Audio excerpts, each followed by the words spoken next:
was good timing when we all got there, and Heath was all stoked to help his dad deliver the boat for the first run. And that morning you could see him, like, we went and checked what the river mouth was looking like, and he's gone, oh no, like going, oh, it's a bit bigger than what I was hoping for, and it's a bit more tired, and you kind of just had to bite the bullet and go for it.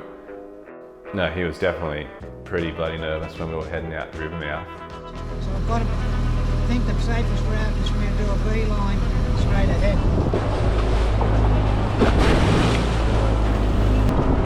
I think we made it. Looks like we're going right. Let's do it. Once we get out and get going, and I think he was just absolutely blissed out to have a couple of other fellas on there that knew absolutely nothing about sailing. That really spiked his confidence, and Addy on the charts really helped him know he was heading in the right direction. But the boat wouldn't have got out that day if we weren't there. It all worked out just beautifully.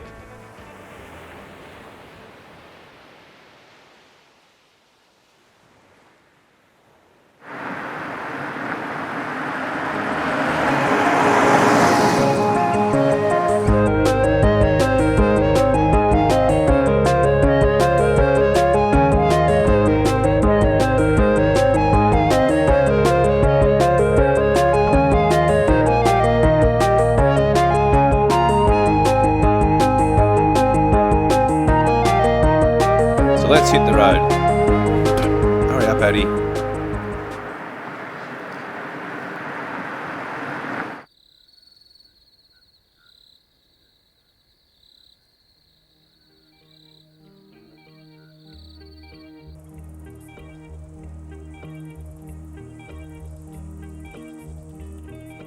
I got into it a few years ago. Actually, I was trying to be a pro surfer, and I didn't make really any money, and I was just working a little bit, and I was like, how can I bring my cost of living down so that I can surf more? And I was like, well, I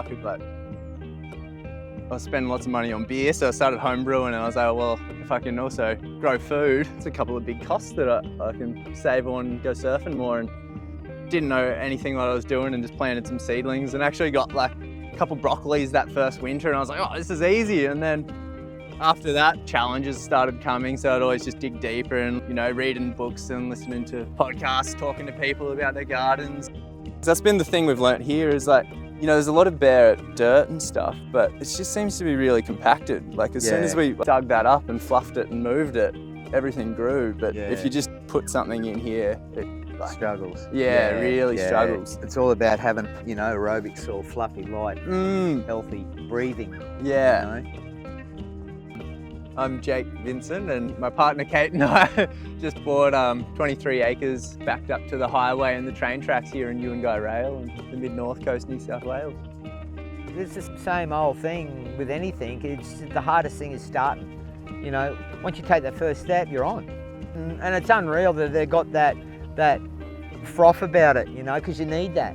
If you don't have the froth, it's, it takes you 99 years to do it, Just learning more and more, and then realizing, holy shit, like this is such an issue. Like, how do you grow something? Everyone's just like, put in fertilizer, put in, like all this. It ended up costing more than just buying food. So then that kind of led me down other paths of like, surely that's not right. And then found like, permaculture and syntropic agroforestry and all these other things. And yeah, just the deeper you go down the wormhole, the more you kind of learn. And just kind of realised how fucked the food system is, and didn't want to be a part of that, and it kind of took over my life, I guess. Yeah. You could just see that he's like, must have been a moment where the light globe just went off, and then he was just all in.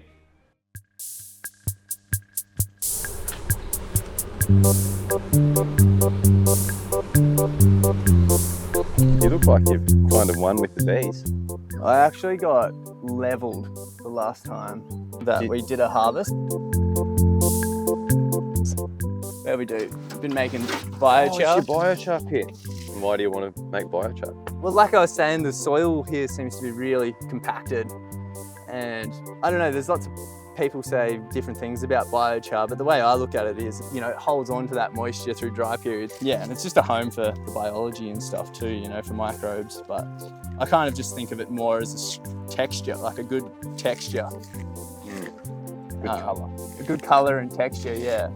When I first got into gardening, I was like, how did I not see this before? But then I guess I kind of realised like surfing does give you that, like you are very in touch with nature, and you know, you're always watching the weather, watching the wind, aware of the season. There's all these things that you kind of intuitively know from surfing, and yeah, that seasonality is like, it's big, you know, autumn and winter and getting excited to go surfing, and spring is a bummer for surfing around here, but like the garden's just all kind of like, you know, you're getting all this new growth and you hear the birds and stuff, and the garden slows down in winter when the waves are good, and it's pretty good like that.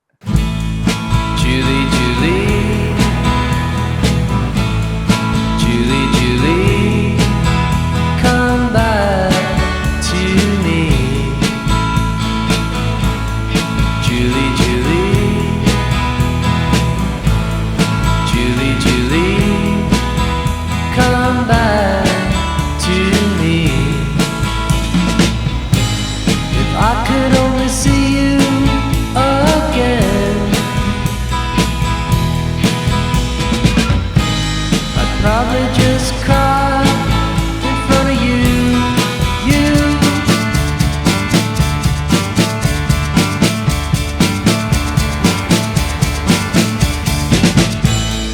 Julie, Julie,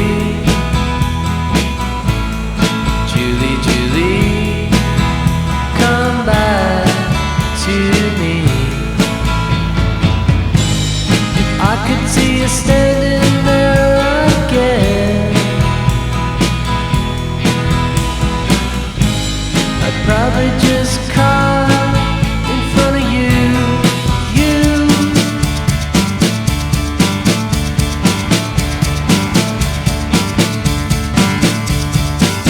La, la, la, la, la, la,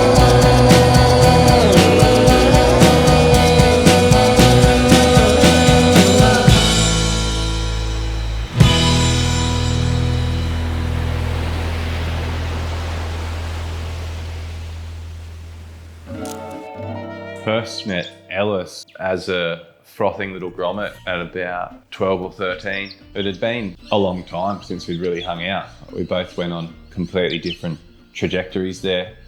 In our late teens, he took off riding alternate boards and shaping and, you know, doing his own sort of thing, and then I went the other direction, just doubling down on my competitive surfing there in my late teens and early 20s. And then, yeah, didn't really see each other until pretty much we caught up then.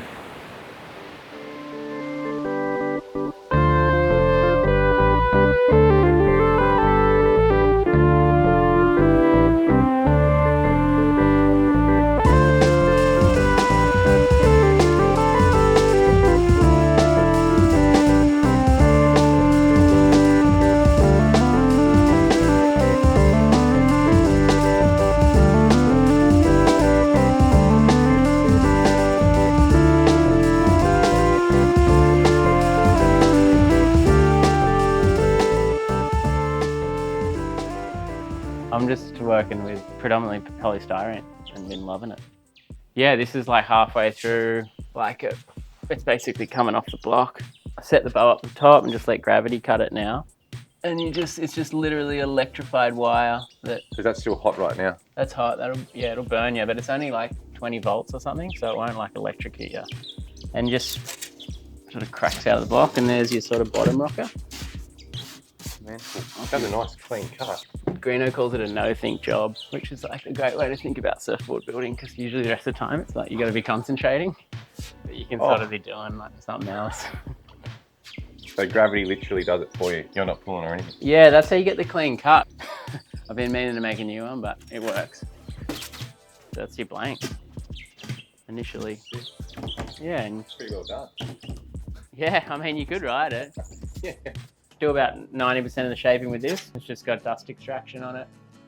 Goes up into the ceiling, down into the vacuum cleaner there, bag it up and contain all that waste.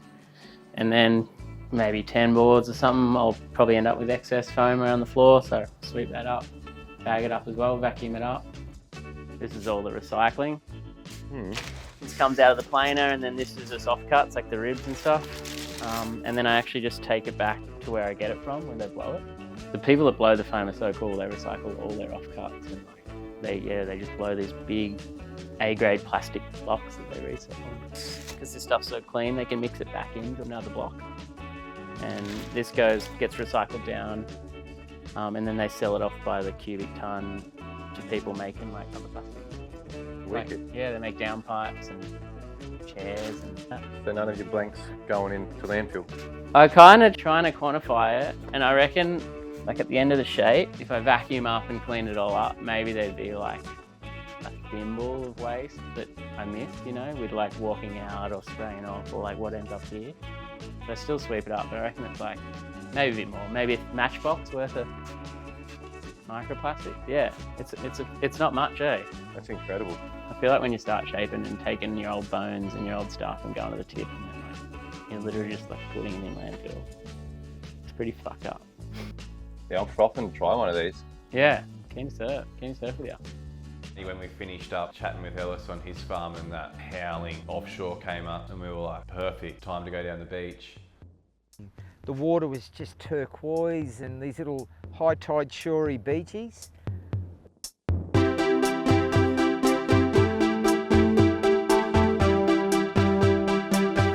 Ellis gave me a set of these Hanalei fins. Turned the board I was riding to into a totally different surfboard. So that was a nice little treat.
Didn't really have any expectations of getting decent surf that day. So to pack up tools at Ellis's farm and just all hop in the Sprinter and head down the coast and find that super fun little bank just all to ourselves was really special, and it was just a really fun afternoon.